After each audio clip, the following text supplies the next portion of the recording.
Olá, quem está em pauta hoje é o vereador Nelson Osseri, ele que está no terceiro mandato consecutivo.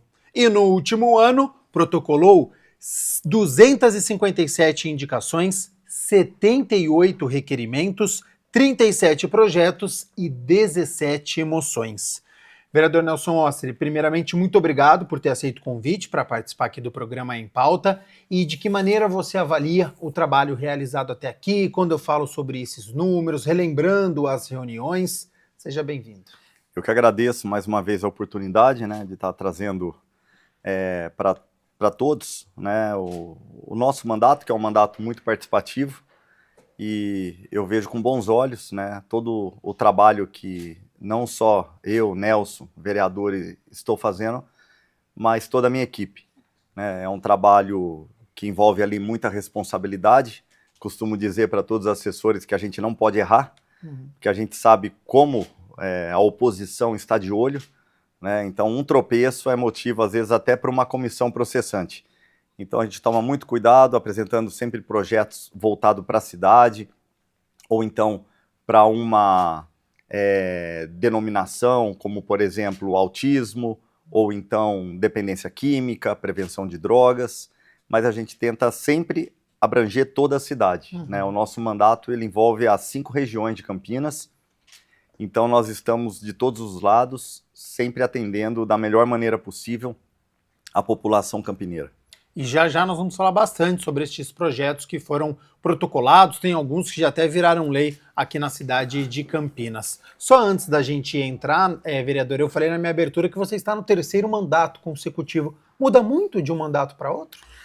Muda bastante porque as cobranças elas acabam, né, vindo de uma forma mais forte, né, porque é tudo muito difícil, né? Às vezes as pessoas têm um olhar que o vereador ele vai lá, pede para o prefeito vai lá e resolve, né? Não é bem assim. Então tem muitas coisas, eu vou dar um exemplo aqui, né? Um exemplo bem raso. Poda de árvore. Não é simples, não é fácil. Eu acho que falta funcionário, falta veículos e falta também pessoas capacitadas para fazerem a poda certa e a poda correta. Então, essa é uma situação, por exemplo, que não se resolve. Eu tenho árvores que foram solicitadas para extração, como também para poda, e passaram-se um mandato, 4 anos, e a árvore não foi podada. Então, assim, eu estou falando de algo muito simples, né? Uma cidade como Campinas, ela não pode pecar em algo tão simples. Tapa-buraco, a mesma coisa. Por mais caminhões de massa asfáltica que chegam nas regionais, a gente sabe que muitas regionais não conseguem atender os bairros. Então, o terceiro mandato, graças a Deus, a minha votação sempre aumentou.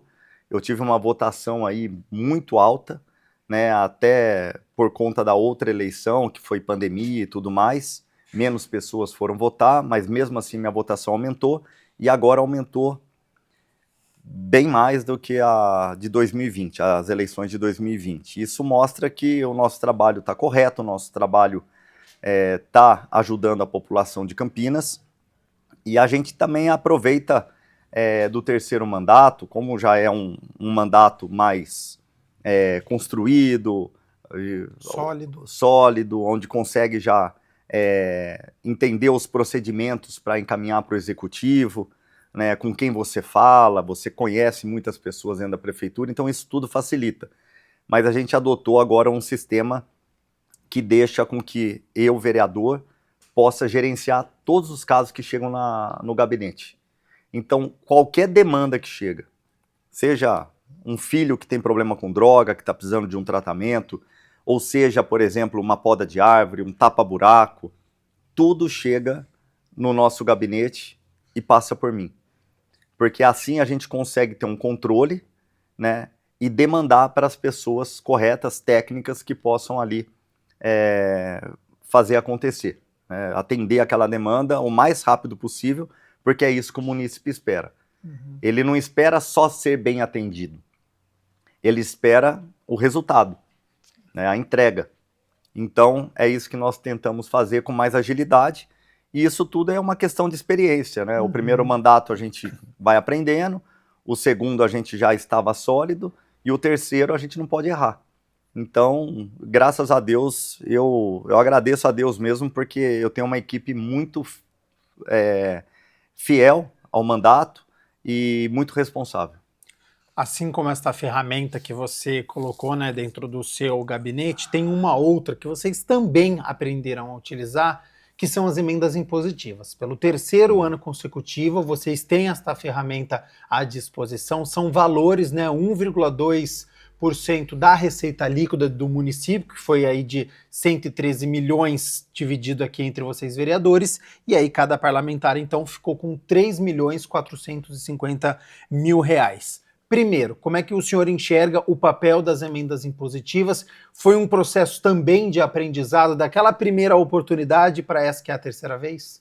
Então, Gabriel, na primeira oportunidade, tudo era novo, tanto para os vereadores quanto para a prefeitura. Por isso que chegaram várias denúncias de uso irregular, porque, na verdade, nem o vereador e nem os vereadores e nem o executivo sabia lidar com essa novidade. Porém, a gente sempre teve uma prioridade para aquela causa que é a mais nobre, no meu entender, e a gente tenta ao máximo ajudar essas pessoas, que é as políticas de prevenção às drogas, que envolve aí as entidades sociais. E quando eu falo entidades sociais, eu não estou falando só a entidade do Padre Haroldo, eu estou falando das entidades como um todo, num grupo Primavera, dos patrulheiros, da Guardinha, eu estou me referindo ao PAICA, que atende autistas. Então, as entidades sociais, elas são prioridades.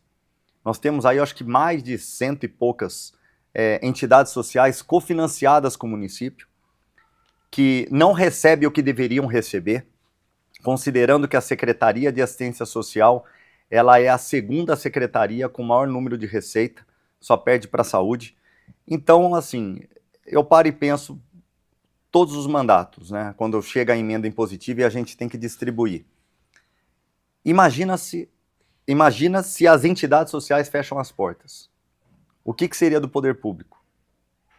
Ele ia quebrar.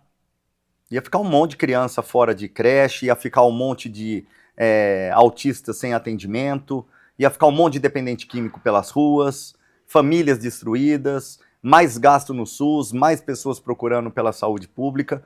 Então, a gente deu prioridade nessa questão das emendas para as entidades sociais e, naturalmente, para a saúde, como já é de regra, metade da emenda, né? 1.750.000 destinado para a saúde. Nós encaminhamos esse valor para investimento em mais de 20 postos, né? E centros de saúde espalhados pela cidade inteira e hospitais também. Ali vai ter aquisição de computadores, que eu acho que é muito importante, a informatização, né, desses postos de saúde, e isso só se faz com um computador bom, não adianta chegar a qualquer coisa, que daí não adianta você informatizar, que você vai ficar lento. Ar-condicionado, mobiliário, que eu acho que todo serviço público ele tem que ter cara de particular. Eu sempre atuei assim, na própria coordenadoria de prevenção às drogas, quando eu fui coordenador lá atrás, nos últimos anos, quando eu trabalhei como coordenador, a gente deixou aquela coordenadoria, por mais que seja a única coordenadoria que tenha porta aberta, atendimento ao público, né, de todas as coordenadorias que tem na prefeitura, a gente deixou ela bem caracterizada como um espaço particular, né, com uma cafeteira, com um pão de queijo, com um armário decente, bonito, com uma recepção organizada, né, com um tapete, com uma cadeira para o dependente químico, para a família que está chegando pedindo ajuda adequada.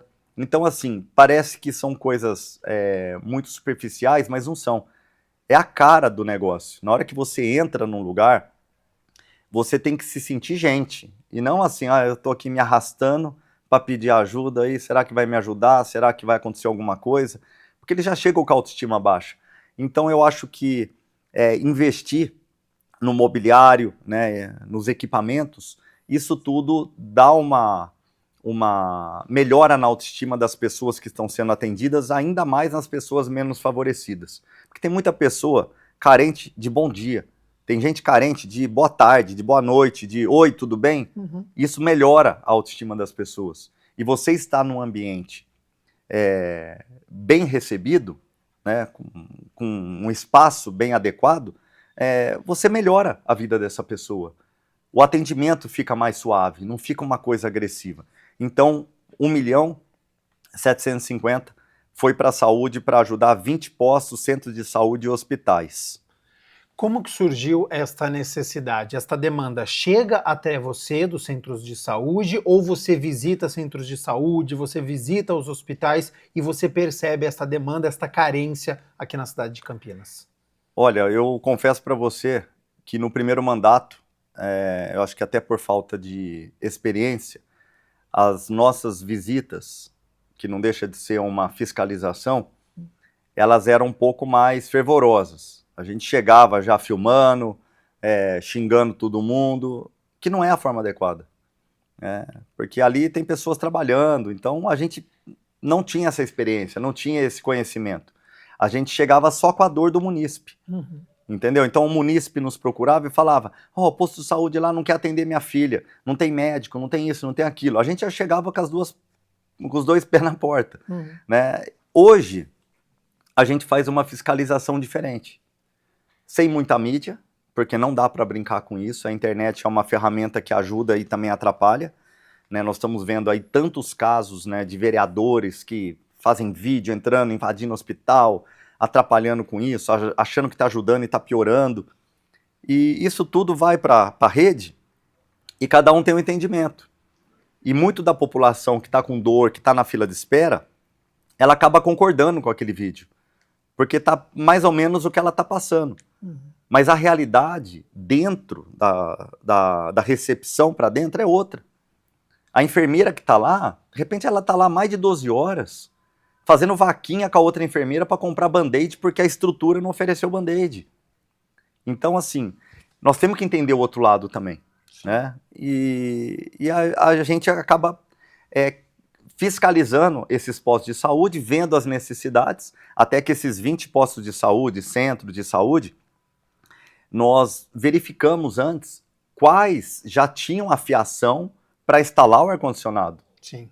Não adianta destinar se ele não tem condição de receber. Exatamente, porque nós já tivemos aí denúncias, eu mesmo já denunciei ar-condicionado parado lá no depósito e no almoxarifado, e sabendo que os postos de saúde estavam com necessidade. Só que esse ar-condicionado ficou parado porque lá não tinha estrutura, não tinha a elétrica para poder receber o ar-condicionado. Então a gente procurou ver isso para que realmente tenha utilidade o ar-condicionado. Então a gente faz a fiscalização, a gente conversa com a população conversa com a gente também, traz demandas através do celular do gabinete, do WhatsApp, através do meu celular e dos celulares dos assessores, e nós vamos entendendo, conversando e destinando para que seja utilizado da melhor maneira possível. Sobre essa destinação, numa resposta anterior, você falou sobre assistência social, né? O senhor destinou 1 milhão, que é um valor muito significativo, 1.150.000 para entidades como Patrulheiros, o PAICA, Casa Maria de Nazaré, o Grupo Primavera. Como é que você enxerga o papel dessas instituições e o que tem que ser feito com esse dinheiro? Esse dinheiro foi destinado para algumas entidades sociais, né? E a gente percebeu ali algumas prioridades. Que nem o Patrulheiros, eu já tenho uma ligação com eles há muito tempo, desde 2007, quando eu nem estava na política. Eu fui entrar para a política, entrar para um mandato em 2017.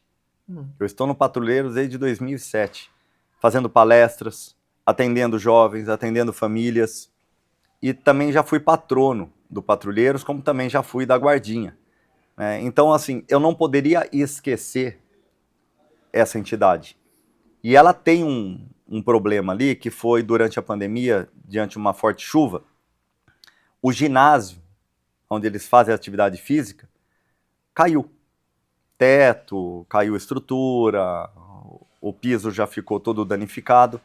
Então eu destinei R$1 milhão para que possa atender esse espaço, revitalizar, reformar, né? e poder, assim, atender esses jovens, né, e também toda a população de Campinas que, por muitas vezes, usa desse espaço para atividade física. O vereador, vários dos projetos que você tem, Voltar para Recomeçar, prioridade de atendimento psicossocial, são dessa área, né, da assistência.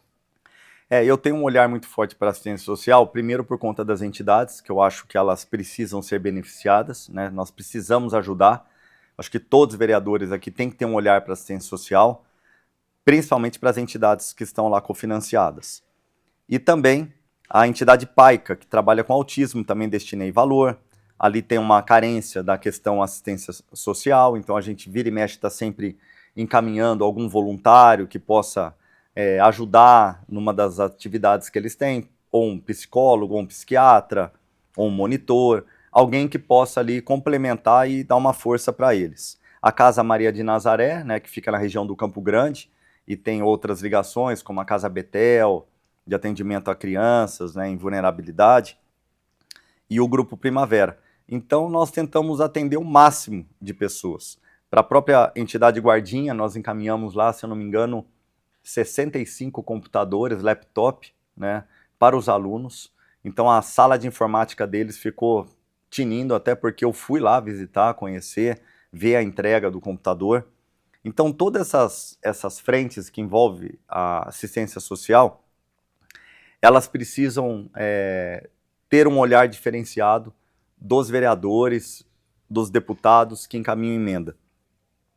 E vejo assim também com bons olhos, porque essa bandeira das políticas de prevenção às drogas que eu atuo, sempre atuei desde 2005, com o Padre Haroldo, que envolve o tratamento, o acolhimento, o atendimento, né, personalizado. Quantas pessoas eu não atendo dentro do gabinete, pais, mães, dependentes químicos, que vêm pedir ajuda, que veem em você uma esperança para poder sair das drogas. A gente sempre foca na questão da assistência social, que ela tem um papel assim importantíssimo. Não só o assistente social, como também o psicólogo, né? E essas pessoas, elas precisavam estar em todas as entidades sociais de Campinas. Precisa ter. A entidade social, a Secretaria de Assistência Social, ela deveria destinar para cada entidade um assistente social. Para a situação de rua, os moradores de rua, deveria ter um QG de assistente social para estar atendendo, não só na rua, como também na própria rodoviária, que é por onde as pessoas chegam. É um número insuficiente em Campinas, então. Não tem hoje na rodoviária, e todo mundo chega pela rodoviária, então chega famílias de outros lugares que ficam lá simplesmente com a sacola na mão, achando que vai arrumar emprego, com criança, de repente eles estão onde? Na rua. Na rua, aí você fala, não tem criança na rua. Claro que tem criança na rua. Basta você olhar sinaleiros na Nova Campinas, que são bairros nobres, sinaleiros do Cambuí, quantas pessoas, crianças, adolescentes, estão lá pedindo dinheiro. Não estão nem vendendo uma bala, vendendo um paninho, estão lá pedindo dinheiro. No sinaleiro da Norte Sul, onde já tem ali um reduto que é mais morador de rua, dependente químico, que eles acabam indo ali no beco para pegar o crack, volta para o sinaleiro, junta mais um dinheiro, usa o crack, volta para o sinaleiro, pega mais dinheiro, usa o crack. Ali tem jovens, ali tem adolescentes. Nós já fizemos visitas a esses espaços. Nós temos vídeos nas redes sociais mostrando isso. Então, assim, a assistência social ela tem que estar todos os dias na rua. É até um recado para o prefeito, para a secretária de assistência social. Pegue as assistentes sociais que vocês têm e coloca na rua para fazer uma avaliação socioeconômica, saber de onde veio, saber quem é, se tem vínculo familiar, se o vínculo está fragilizado, se o vínculo está rompido, se tem alguma entidade que já pode recebê-lo, se ele quer voltar para a cidade de origem. Então, tudo isso tem que ser feito através da Secretaria de Assistência Social. Ela é a ferramenta para trabalhar as nossas ruas de Campinas, essa população de rua em Campinas. Então, tudo tem que vir da Secretaria de Assistência Social. Ah, mas precisa da segurança, mas precisa da saúde. Faz interlocução com essas secretarias, mas tem que partir da Secretaria de Assistência Social. Essa é uma prerrogativa da Secretária de Assistência Social. Ela que tem que fazer o elo com a segurança, com a saúde, ir para a rua e fazer acontecer. Este é o Em Pauta com o vereador Nelson Ossri. Vereador, restando 10 minutos, ainda tem 3 assuntos que eu quero trabalhar com o senhor. O primeiro, você fez uma indicação ao Poder Executivo para a construção e implantação da Fazenda de Acolhimento. Como que ela funcionaria? Como surgiu essa ideia? A Fazenda de Acolhimento sempre foi um sonho para mim, né? Eu já tentei com o prefeito Dr. Hélio, eu já tentei com o prefeito Jonas Donizete, e já tentei com o prefeito Dário Saad e estou tentando de novo com o Dário. Eu acredito que o Dário, por ser um cara que demonstrou interesse, ele viu com bons olhos, porque ele sabe que eu não estou falando qualquer asneira, ele sabe que eu estudo todos os dias isso, ele sabe que esse projeto não é nenhuma brincadeira, nenhum enxuga-gelo, é algo para ajudar essas pessoas em situação de rua, para ajudar pessoas até que tenham uma questão socioeconômica boa, ajudar as pessoas que são dependentes químicos e precisam de ajuda e querem ser ajudadas. A Fazenda de Acolhimento nada mais é, usando o nome pejorativo aqui, o poupa-tempo do morador de rua. Ele não quer revitalizar o centro? Não adianta ele pintar fachada, não adianta ele isentar IPTU, não adianta nada se ele não der atenção para as pessoas que estão nas ruas. Hoje o maior problema da região central é morador de rua. Dependentes químicos, que é 80% deles que estão lá. Então essas pessoas precisam ser atendidas, acolhidas. Eu até brinco. Brinco não, eu falo sério, mas eu sei que muitos entendem como brincadeira. Morar na rua deveria ser proibido. Porque é um problema de saúde para ele e é um problema de saúde para os demais. E um problema de segurança para ele e um problema de segurança para terceiros. Então morar na rua deveria ser proibido. Uma pessoa que está doente, ela precisa ser tratada. Então a revitalização do centro, ela parte de uma fazenda de acolhimento. É a única forma que tem de você ter todos os serviços no mesmo local, que seria nessa fazenda. E ninguém vai sair de lá vagabundo, perambulando pela rua. Todo mundo vai sair de lá passando pela Secretaria de Trabalho e Renda, que vai estar lá na fazenda também. A Secretaria de Trabalho e Renda faz feirão de emprego a todo momento, com 1.000 vagas, 1.500 vagas. Então vamos tirar esse morador de rua, que muitos ali ainda vivem de bolsa, que para ele é muito mais confortável ficar recebendo R$600 e morando na liberdade da rua, e falar, olha, você está se tratando da sua doença chamada dependência química, você passou por uma assistência social, você passou por um psicólogo, ficou 6 meses nessa fazenda, recebeu 6 refeições por dia, almoço, café, jantar, lanche da tarde, lanche da manhã, um extra ali, tem atividade física, tem um EJA lá dentro para aqueles que querem estudar. Você precisa voltar a se sentir gente.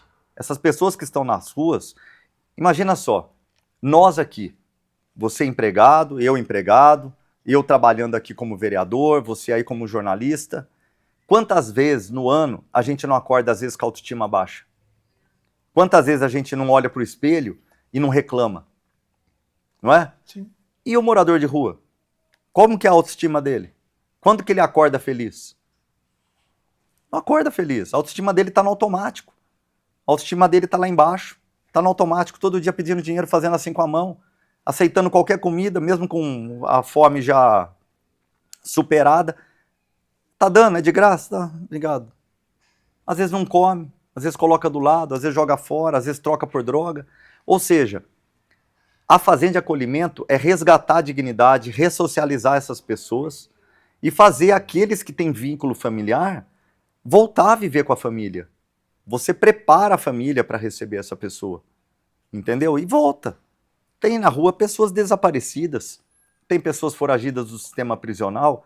Então por que não ter também nessa fazenda um QG ali da Polícia Civil para que ela possa saber quem é essa pessoa? De repente é uma pessoa procurada, de repente é uma pessoa que está desaparecida, uma pessoa com esquizofrenia. Quantas pessoas que têm esquizofrenia, problema mental, que a família não abandona? Então eu acho que é necessário essa fazenda de acolhimento para acolher, de fato, essas pessoas, tudo no mesmo canto, tudo no mesmo lugar. E espaço tem, terra tem. Eu já mostrei para o Dário já umas 2 áreas. Uma é particular, ele teria que comprar, mas compra tantas coisas, por que não compra a fazenda? Que já está até com uma estrutura boa para fazer o atendimento, que seria o clube da Polícia Militar, da Associação dos Policiais Militares. E a outra área é no Parque Valença 2, onde tem mais de 42 mil metros, que é a área do município. E não tem nada lá, só mato.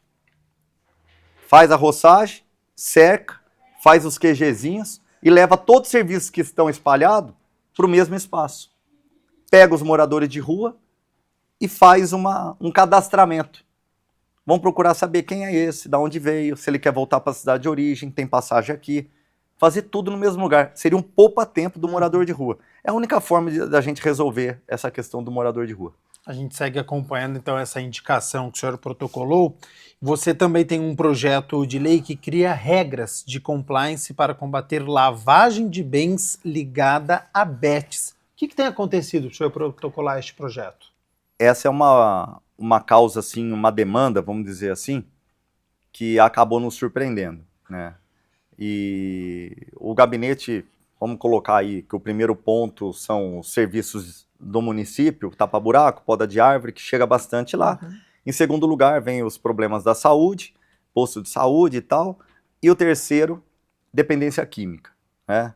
Caiu bastante a questão da dependência química no número de demandas, mas, por outro lado, apareceu uma outra dependência que a gente pode considerar uma dependência contemporânea, que é as pessoas viciadas em jogos online. Tá. Viciada em tigrinho, viciada em bets, que hoje estão endividadas, devendo para agiota. Uhum. Tem um lá que chegou com 220 mil reais devendo para um agiota. O pai está desesperado, a mãe desesperada, porque o menino ficava no celularzinho dele, fechado, dentro do quarto, e o dia inteiro lá jogando. Devendo, até que os pais perceberam, né, que essa filha, não era nem filha, é filha, ela pegou umas joias da mãe e levou nessas casas de moeda. E essas casas de moeda, foi lá, pesou, viu que era ouro, tá, vale 5 mil. Tá bom, faz o Pix direto para a menina. Ela tá levando lá, é como se fosse uma biqueira legalizada. Utiliza bens pessoais para conseguir esse dinheiro mais rápido. Aí o dinheiro cai na conta dela, ela pega, reverte para jogo. E aí o que acontece? Não deixa de ser uma dependência. O tratamento não é o mesmo. É muito mais. Não é uma dependência química, é uma dependência muito mais física, né, psicológica, que precisa ser tratada com psiquiatra, com medicamento, com psicólogo, com psiquiatra mesmo. E precisa ter uma orientação. Então esse está sendo o maior desafio para a gente, e por isso que eu apresentei esse projeto que cria-se ali, né, o compliance. Essas empresas que compram ouro, que aceitam produtos em troca de venda, né, de dinheiro, de moeda, elas precisam ter uma regra, né? Elas não podem sair comprando de qualquer um, ela tem que saber quem que é o proprietário daquilo, entendeu? Para não sair comprando e fortalecendo esse vício, né, que os jogos online. É uma questão assim, muito delicada, muito difícil, porque chegaram 2, 3 casos que a gente ficou bem assustado, uhum, né? Não só com o valor da dívida, sim, mas a forma que eles estavam trabalhando. É igual o craqueiro. O craqueiro, o que ele faz? Ele rouba o fio de cobre, leva na biqueira, troca por droga, não é? Ou então tem uns que vai e vende o fio de cobre, em alguma sucata aí, e recebem dinheiro. O viciado em jogos online, tigrinho, bets, ele pega o produto que não lhe pertence e leva para essas casas de moedas e troca. Então tem uma correntinha de ouro que vale 5 pau. O cara vai lá e deposita um Pix para a pessoa que é viciada no negócio. O que você está gerando? Você está gerando um problema só. Então não tem procedência nenhuma. Então o compliance eu acho que é muito importante para dar uma atenção para essa situação aí que está acontecendo bastante e está chegando no gabinete. Vereador, para a gente poder encerrar o Em Pauta, o senhor tem um projeto que já foi sancionado pelo Poder Executivo, portanto é lei aqui na cidade de Campinas, que institui a Semana Municipal Carlos Teixeira de Conscientização e Combate ao Bullying de Campinas. Carlos Teixeira de Santos, né, faleceu com 14 anos de idade, com 13 anos de idade, devido a um problema chamado bullying. E o bullying hoje é outra situação também que nos deixa muito triste, porque nós já presenciamos autistas sendo agredido no Aníbal de Freitas, na escola Aníbal de Freitas, na porta da escola. É algo que nos deixa indignado. Nós já presenciamos crianças obesas, que é uma doença também, sendo hostilizadas, sofrendo bullying e não querendo mais ir para a escola, né? Entrando em depressão. Os pais também sem muitos recursos não conseguiram dar um atendimento legal, então a pessoa tentou até se matar. São coisas assim que a gente não pode aceitar, né? Nós estamos vendo muita violência gratuita e eu acho que na condição de vereador eu tenho que me preocupar com isso. Então, eu apresentei essa Semana Municipal Carlos Teixeira, né, em homenagem ao Carlos Teixeira, esse jovem de 13 anos que faleceu devido ao bullying. E essa semana é uma semana de conscientização, de combate a esse crime que é o bullying. E a gente vai tentar agora, sancionada pelo prefeito, levar para os 4 cantos da cidade a informação correta, principalmente dentro das escolas, né, que o bullying é um crime, não se faz, e que tem pessoas adoecendo e outras perdendo a vida por conta dessa brincadeira, né, sem graça. E aí, já na primeira infância, assunto trabalhado na escola, muitas vezes esse assunto é levado para dentro de casa, gerando debate, então, com os seus familiares do que acontece. Exatamente, por isso que eu falo que a escola é o melhor lugar que tem, porque você encontra a criança, encontra os pais. Você pega uma reunião de pais, você leva o assunto, com a semana de prevenção ao combate ao bullying, você leva para o jovem, e tudo isso acaba se comunicando. Por exemplo, o pai, às vezes, tem um filho que está passando por bullying. Então, numa reunião de pais que você apresente uma palestra sobre bullying, ele pode se identificar e te chamar, falar, Nelson, eu estou passando por um problema aí. Meu filho está sofrendo bullying. Sim. Meu filho não está querendo vir para a escola. Porque a gente vai mostrar os pontos principais onde aquele que está sofrendo bullying acaba rejeitando algumas coisas. Então ele não quer estar ao lado de um amigo de sala de aula, ele não está querendo mais frequentar a escola, ou ele está sofrendo bullying lá na escolinha de futebol, não quer mais jogar futebol. E às vezes são sinais que são difíceis de perceber, sim, né? Trancado no quarto, depressão. Então a gente precisa avaliar isso, machucado no corpo, às vezes está apanhando, entendeu? Uhum. Porque o bullying gera violência também, violência física. Então é algo que nos chamou a atenção através de uma ONG, né, chamada Bullying Não Tem Graça. Uhum. Eles nos procuraram, a gente apresentou o projeto, entendeu, ficou a par também dos acontecimentos. E a partir de agora, com a lei sancionada, a gente vai debruçar nisso para que o maior número de pessoas estejam conscientizadas que não se faz bullying e que bullying é crime.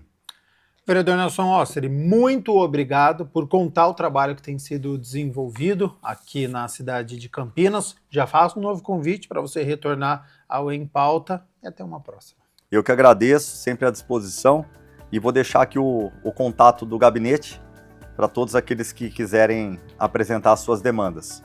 É o 19 3736 1510. E eu agradeço você de casa pela sua companhia, pela sua audiência. Espero que a gente tenha contribuído aí com você sobre o trabalho que tem sido desenvolvido. Até uma próxima. Tchau, tchau.